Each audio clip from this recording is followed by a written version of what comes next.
Fala, galerinha do 8º ano do Colégio Santo Antônio Maria Zacaria, turma 1801, tudo bem, beleza? Estamos aí nas nossas aulas online e eu estou pedindo para você pegar o seu livro aí na parte de figuras de linguagem, ok? Vamos lá na parte 2 de figuras de linguagem, para quem não sabe, ó, é lá na página 120, ok? Então, vamos ver as figuras de linguagem parte 1 que são apresentadas aqui. Em primeiro lugar, o que são figuras de linguagem?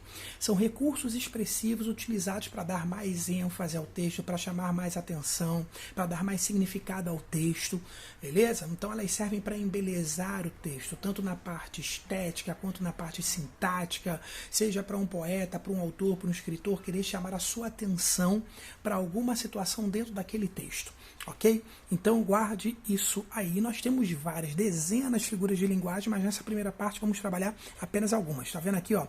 A primeira delas que está aqui em coral, personificação ou prosopopeia. Não começa com a letra P?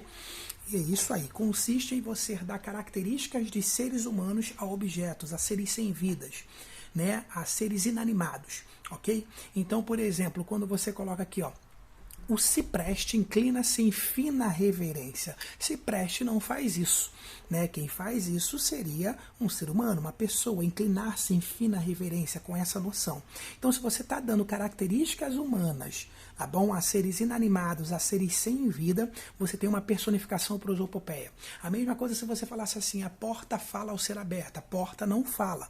Quem fala é o ser humano. A lua reza sobre nós, lua não reza. Quem reza é o ser humano. Quando isso acontece, nós temos personificação ou prosopopeia.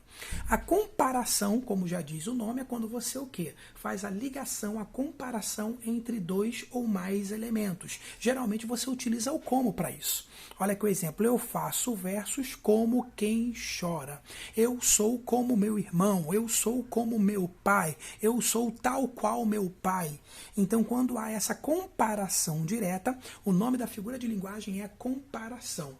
Tá bom? E nós utilizamos termos, né, vocábulos como tal qual, o como. Existe um outro nome para essa figura de linguagem também, chamado de símile. Então, onde você enxergar símile, saiba que símile é a mesma coisa que comparação.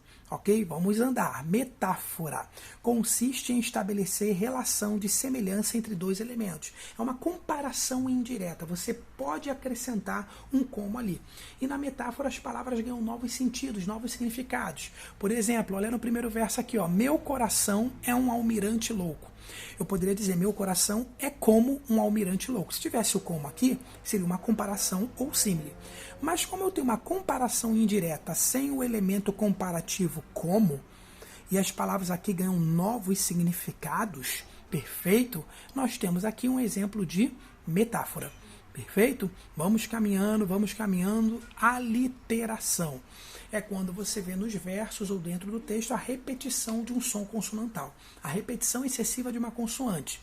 Rato que rói a roupa, que rói a rapa, do rei do morro. Olha só, R, R, R, R. O famoso o rato roeu a roupa do rei de Roma. Rainha ruim resolveu remendar. R, R, R, R. Quando isso acontece, repetição de um som consonantal, nós temos a famosa aliteração.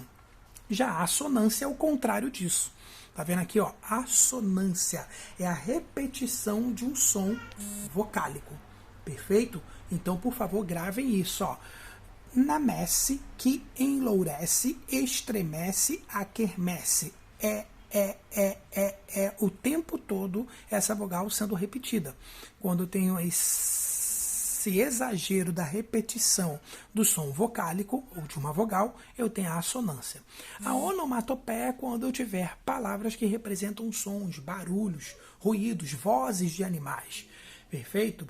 Ping-pong, ping-pong. Tá bom? O exemplo de onomatopeia, boom, splash, splash, são exemplos de onomatopeias. Por exemplo, ó, coach, coach, coach, coach. O barulho sendo emitido por alguém que está dentro da televisão ou saindo da televisão. Isso aqui, eu tenho um exemplo aqui de onomatopeia. Perfeito? Então, olha, vai vendo aí. Paronomásia é quando eu tenho no texto palavras que são parecidas no som e na escrita. Perceba bem, paronomásia é palavras parecidas, não são iguais. Ok? Então, muito cuidado com essa questão aí, ó. Consiste na exploração de uma semelhança entre as palavras. tá bom? Então, olha aí, ó, súmula com sílaba são palavras parecidas. Tomando com dourando são palavras parecidas. Levando com tocando, como tem a mesma terminação ando, são palavras parecidas. Quando tivermos no meio dos textos palavras parecidas, nós temos aí a paronomásia. Ok? Vamos lá. Hipérbole consiste no exagero. Rios te correrão dos olhos se chorares. Tá vendo essa frase aqui?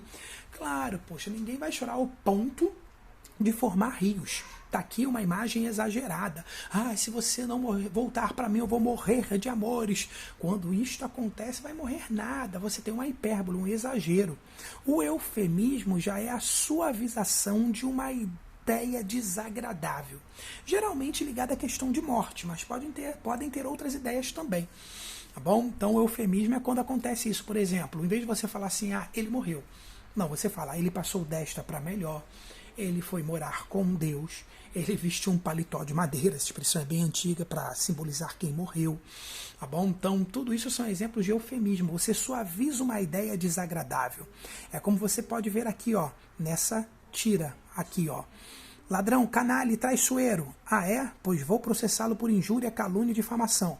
Bom, então, indivíduo suspeito de moral discutível e pouco confiável. Olha, ele já suavizou a ideia. Ele saiu de ladrão, canalha e traiçoeiro para indivíduo suspeito de moral discutível e pouco confiável. Depois, ó, no terceiro quadrinho já fala, ó, espera, responsável por grandes verbas, conduta polêmica. E afinal, quem pode atirar a primeira pedra? Ele vai suavizando cada vez mais. De acordo com a ameaça do homem, ele vai suavizando a sua ideia a respeito do homem. Quando isso acontece, nós temos um eufemismo. Ok, pessoal? E aí é a primeira parte das figuras de linguagem que nós gostaríamos de mostrar a vocês. Valeu, galera do ZACA, 8º ano. Estudem, revejam, releiam e façam os exercícios. Valeu, pessoal.